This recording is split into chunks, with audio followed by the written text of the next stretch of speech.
Este es un mensaje más de Iglesia Logos. Síguenos en Facebook, YouTube e Instagram como iglesia.logos o visítanos en nuestros servicios domingos 11:30 de la mañana y miércoles 7:30 de la tarde. Estamos en Avenida Sanders y Eje Vial Juan Gabriel, en Ciudad Juárez, Chihuahua. Iglesia Logos, creados para alabanza de su gloria. El tema de hoy es sufriendo por la justicia. Cuando Pedro le dijo a los lectores que debían respetar a las autoridades, cualquiera que ésta fuera, nos habla también que nosotros debemos de una o de otra manera cuidar nuestra conciencia. O sea, en ningún momento Pedro está diciendo que debemos de sujetarnos por encima de nuestra conciencia. Y esto es muy importante. No debemos comprometer jamás nuestra conciencia. Porque años atrás el mismo Pedro y los mismos apóstoles, cuando se les prohibió a ellos que predicaran el Evangelio, cuando a ellos se les prohibió así directamente, nos dice la carta de los Hechos, que hablaran en el nombre de Jesucristo, ellos dieron una respuesta al sumo sacerdote y a los que vienen siendo los del Sanedrín. Y en Hechos 5:29 vemos que responden Pedro y los apóstoles y dijeron: es necesario obedecer a Dios antes que a los hombres. Ahora, lo que la palabra de Dios nos está enseñando aquí es que los diferentes aspectos cotidianos de la vida, es deseable que los cristianos vivan en armonía con las leyes de esa nación, con las leyes de ese país y también con el hogar. Eso es muy importante. En la actualidad muchos cristianos, gracias a Dios, vivimos en libertad, pero hay muchos que no lo viven.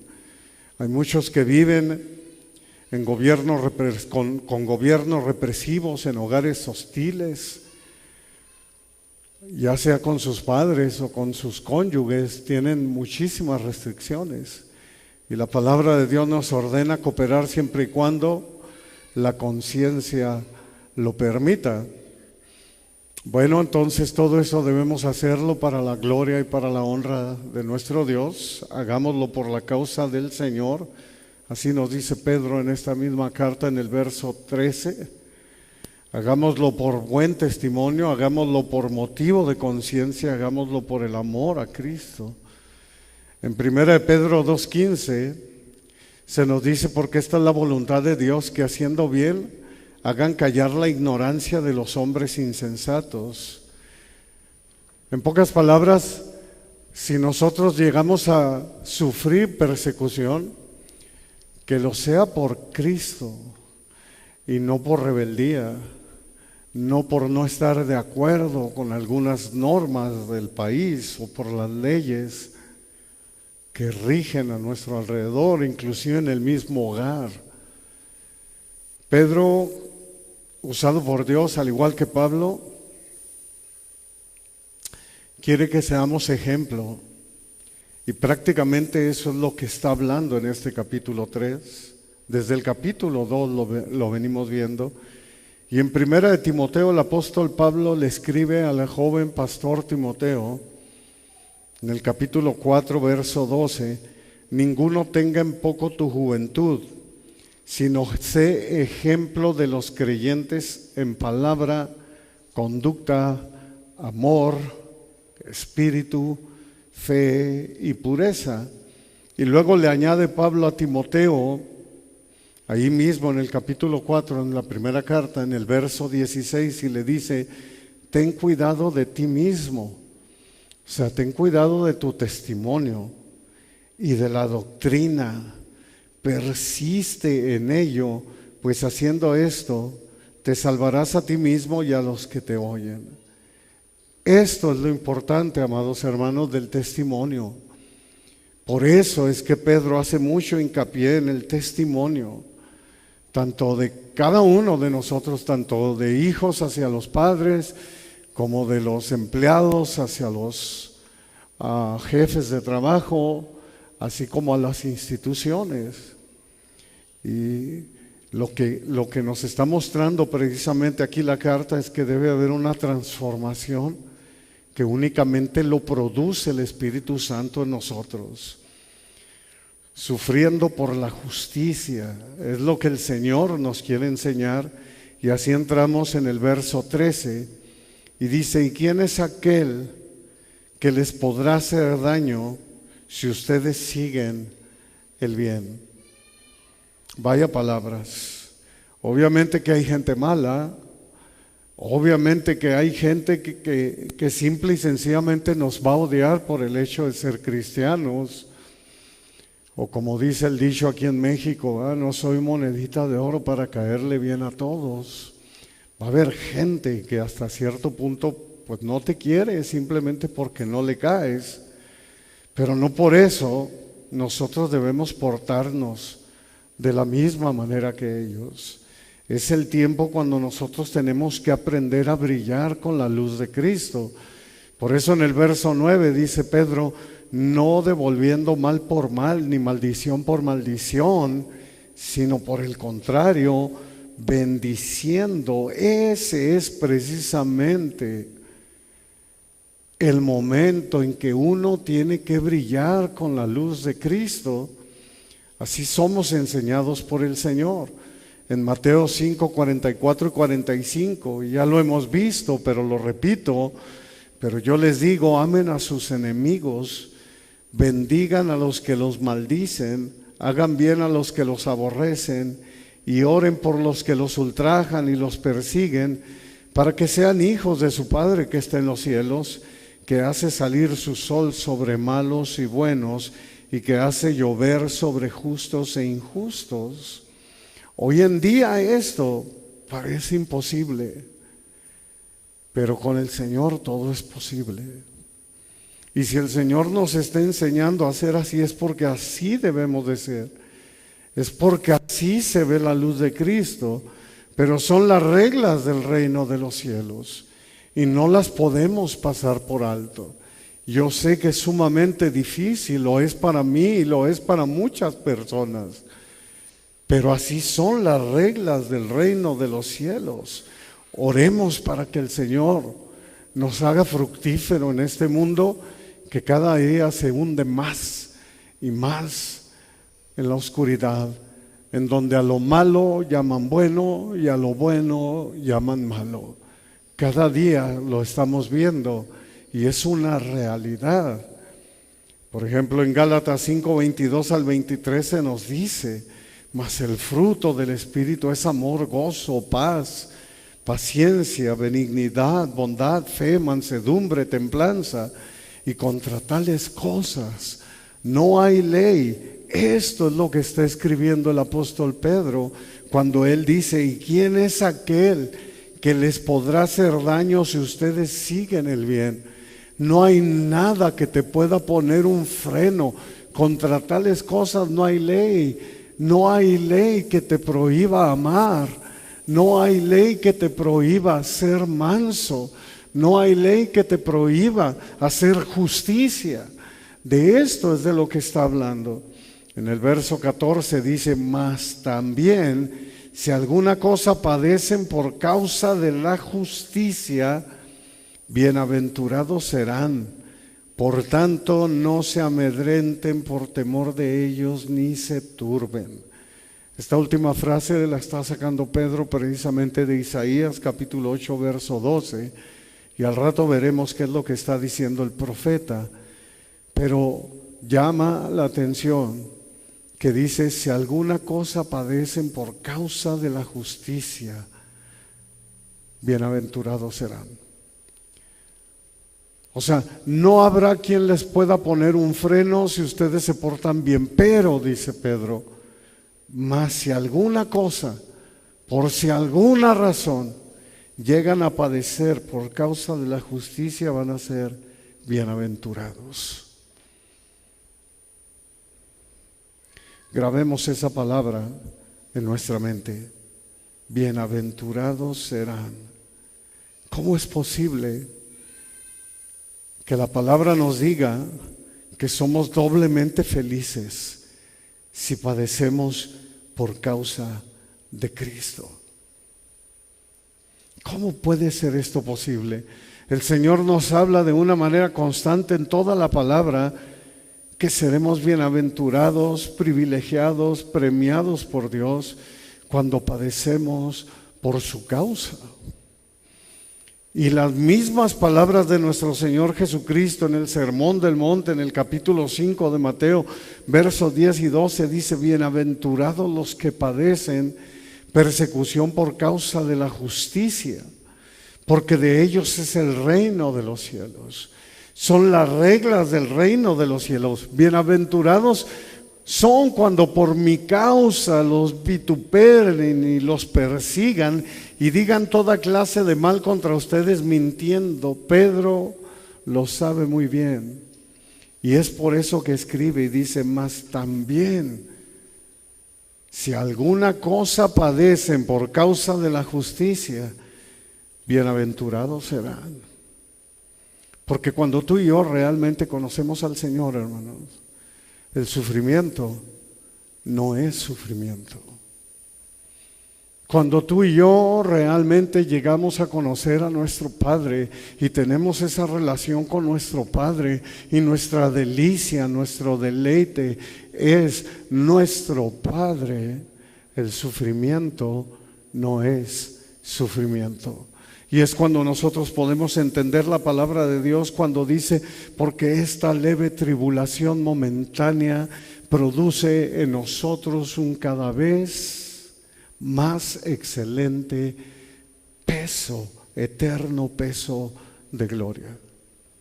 Es cuando nosotros podemos entender que bienaventurados seremos cuando por su causa nos persigan y digan toda clase de mal contra nosotros, mintiendo. ¿Cuántos de los apóstoles fueron encarcelados injustamente? ¿Cuántos de ellos fueron golpeados, inclusive como Pedro y Juan, y que salían gozosos por haber sido afrentados por causa de Cristo? Son las paradojas de la palabra de Dios, son las cosas que uno a veces no puede comprender. Uno hoy en este día diría: no, pues es que esto no es de Dios. Mira, ya me golpearon, ya me encarcelaron, me está yendo de la patada. Pero porque para ellos, como habían conocido a Dios, como habían visto a ese Cristo, y lo habían visto que lo habían crucificado y que lo habían muerto, y lo habían visto resucitado, a ellos ya no les podías contar absolutamente nada. Tuvieron una relación con Él por 3 años. Había una relación estrecha, maravillosa, que es la que el Espíritu Santo quiere que tú y yo podamos tener, para que entonces el sufrimiento no sea sufrir. No se amedrenten por temor de ellos, ni se turben. Isaías 8:12 es lo que está citando el apóstol Pedro. En vez de temer a nuestros enemigos, debemos confiar en Dios como el Señor de todo.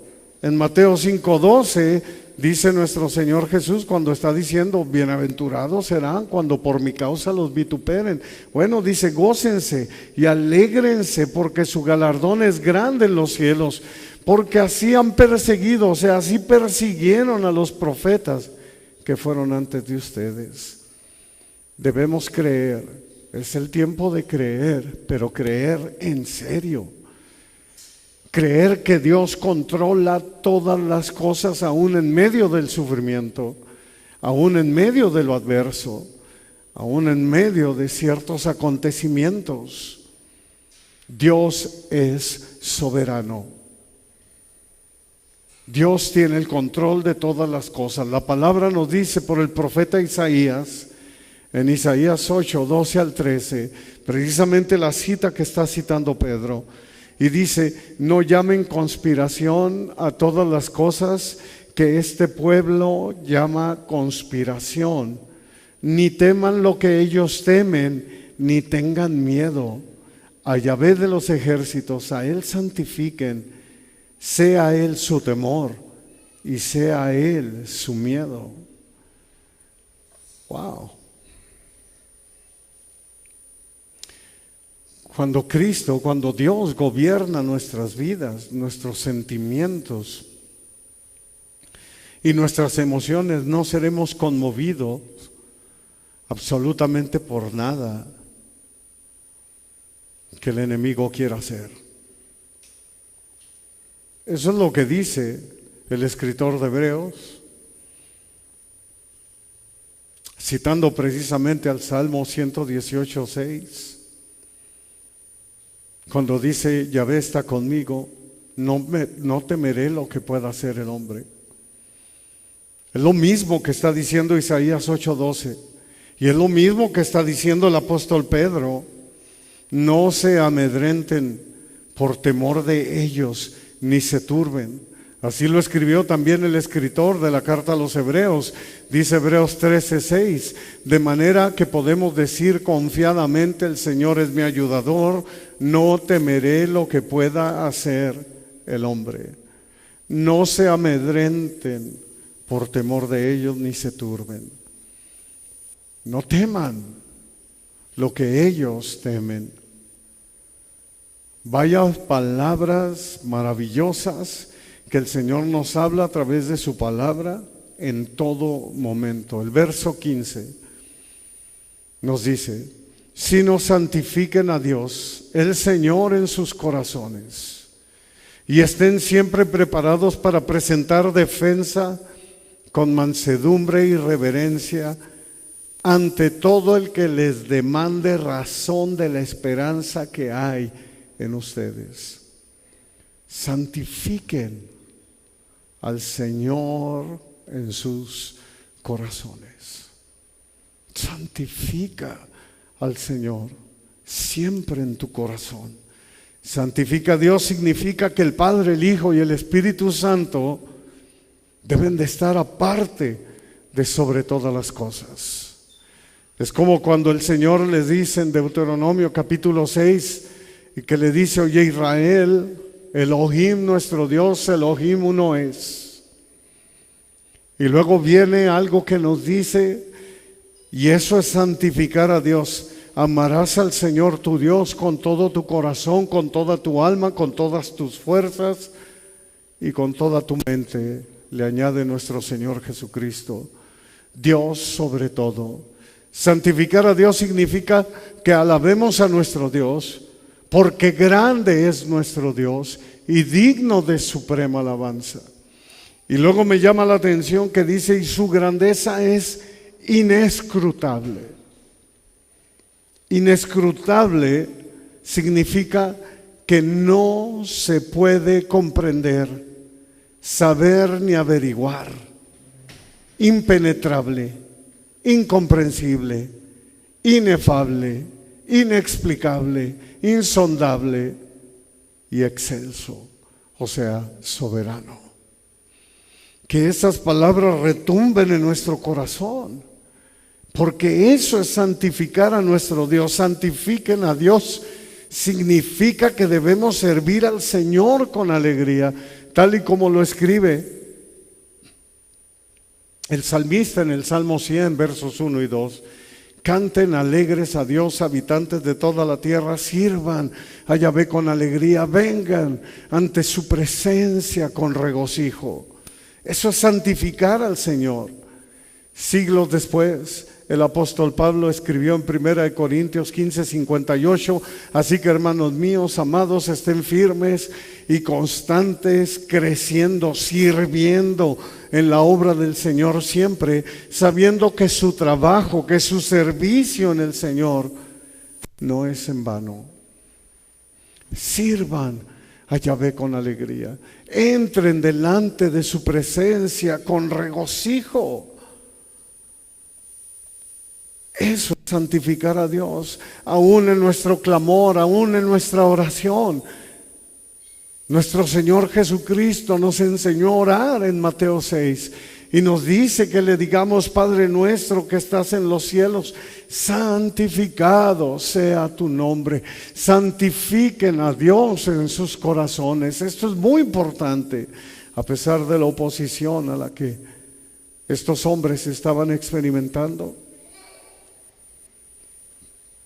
a la que te puedas enfrentar y a la que me pueda enfrentar yo también. Debemos santificar a nuestro Dios, debemos exaltarlo y bendecirlo con todo nuestro corazón. Debemos reconocer la soberanía de nuestro Dios, que Él está por encima de todo. Por eso les decía hace rato que cuando tú conoces a Dios, cuando tú te relacionas con Dios, el sufrir ya no es sufrir, porque lo ves a Él más grande que cualquier situación que te pueda ocurrir en este mundo. El creyente que santifica a Dios lo exalta por sobre todas las cosas. Reconoce su perfección, ensalza su gloria y exalta su grandeza. Se somete a la voluntad de Dios y reconoce que Dios es sobre todo. A eso se está refiriendo el apóstol Pedro aquí, y luego añade y dice: y siempre preparados para presentar defensa con mansedumbre y reverencia. Esto significa que debemos compartir la palabra tal cual es, pero en amor, con bondad y gentileza, mostrando fortaleza, serenidad y autocontrol. Cuando dice presentar defensa, significa en griego apologética. Es la palabra apologética, que es la defensa de la fe, o es la defensa del Evangelio de Cristo, o es cuando tú te comprometes a defender a capa y espada todo lo que dice la palabra de Dios, la existencia de Dios, conforme a una posición o punto de vista. Por eso escribe: es ante todo el que les demande razón de la esperanza que hay en ustedes. Debemos de saber en quién estamos creyendo y por qué estamos creyendo. El apóstol Pablo también usa la palabra apologética en Filipenses 1, 16 y 17. Dice: los unos anuncian a Cristo por contención, no sinceramente, pensando añadir aflicción a mis prisiones, pero los otros por amor, sabiendo que estoy puesto para la defensa del Evangelio, para la apologética. Es lo que está hablando aquí. Esto es importante porque el cristiano debe saber lo que cree. Es importante entender lo que uno cree. Es importante conocer al Señor a través de la palabra. Escribe David, y todos lo sabemos, en el Salmo 27:4, una cosa he demandado a Yahvé, esta buscaré yo, que esté en la casa de Yahvé todos los días de mi vida, para contemplar la hermosura de Yahvé y para conocerlo más, para inquirir en su templo. Esa debe ser nuestra devoción. Jeremías 9, 23 y 24 nos dice: así dijo Yahvé, no se alabe el sabio en su sabiduría, ni en su valentía se alabe el valiente, ni el rico se alabe en sus riquezas, mas alábese en esto el que se hubiera de alabar, en entenderme y conocerme que yo soy Yahvé, que hago misericordia y juicio y justicia en la tierra, porque estas cosas quiero, dice Yahvé. Amados hermanos, entre más lo conocemos, más lo defenderemos y con gusto sufriremos por su causa.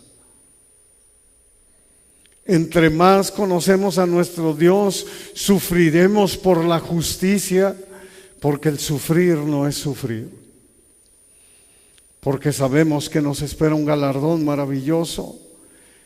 Y dice el verso 16: teniendo buena conciencia, para que en lo que murmuran de ustedes como de malhechores, sean avergonzados los que calumnian su buena conducta en Cristo. Cuando tú y yo conocemos al Señor, tenemos buena conciencia. porque realmente creemos en Él.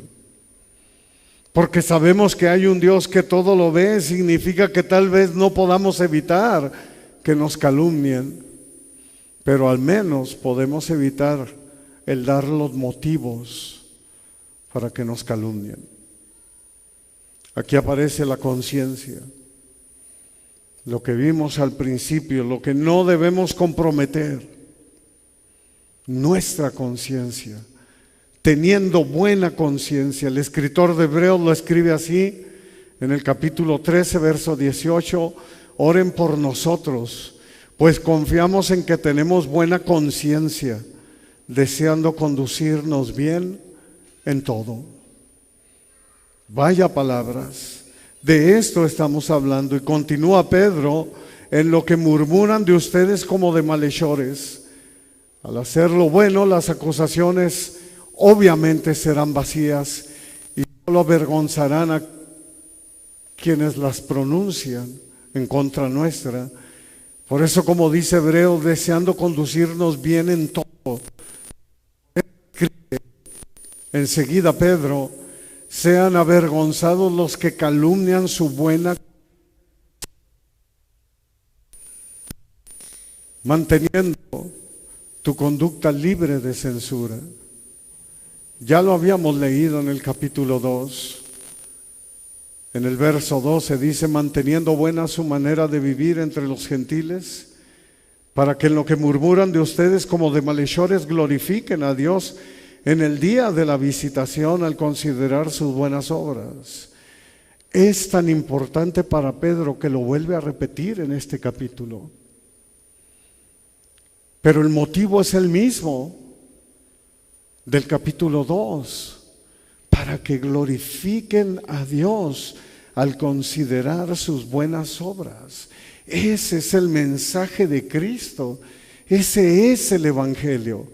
De esto es de lo que nosotros estamos hablando. Prestemos atención y vayamos otra vez a lo que viene siendo el Sermón del Monte, capítulo 5 de Mateo, versos 14 al 16. Nos dice nuestro Señor Jesús, y prestemos atención, porque es muy importante. Nos dice: ustedes son la luz del mundo. Sí, tú y yo, ustedes son la luz del mundo. Una ciudad asentada sobre un monte no se puede esconder. No nos podemos esconder, hermanos. Ni se enciende una luz y se pone debajo de un almud o de una cama, sino sobre el candelero y alumbra a todos los que están en la casa. Así alumbre su luz delante de los hombres, para que vean sus buenas obras y glorifiquen a su Padre que está en los cielos. Podemos entender por qué hemos sido salvados. Para que la luz de Cristo brille en nosotros, para que no seamos de la secreta. Hemos sido rescatados, hemos sido salvados para dar a conocer esa luz. Dice Cristo: ustedes son la luz del mundo, entiéndanlo. Son la luz de un mundo lleno en oscuridad. Una luz no se puede esconder. Tienes que dejarla brillar. La luz de Cristo tiene que brillar en nosotros, hermanos. En este mundo, donde quiera que nosotros estemos, la luz de Cristo debe brillar en nosotros, para que glorifiquen a su Padre que está en los cielos. Así alumbre su luz delante de los hombres, porque esto traerá gloria a Dios. Y con nuestra vida y con esa luz que irradia, sean avergonzados los que calumnian su buena conducta en Cristo. Y termina el verso 17 diciendo: porque mejor es que padezcan haciendo el bien, si la voluntad de Dios así lo quiere, que haciendo el mal.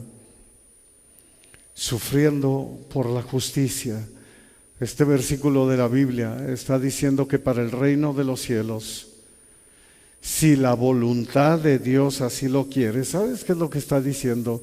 Si el deseo de Dios lo quiere, es mejor que padezcan y que sufran haciendo el bien que haciendo el mal. O sea, que portándose mal.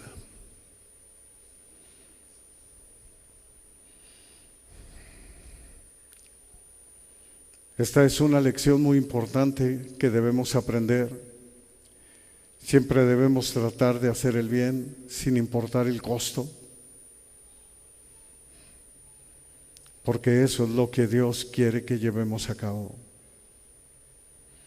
Porque esto es lo que hizo precisamente Cristo también por nosotros. Y esto lo veremos, si Dios nos lo permite, la próxima semana.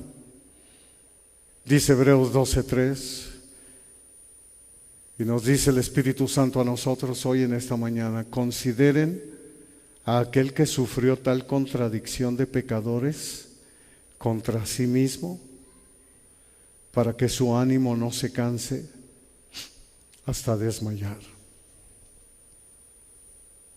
Esto es sufriendo por la justicia.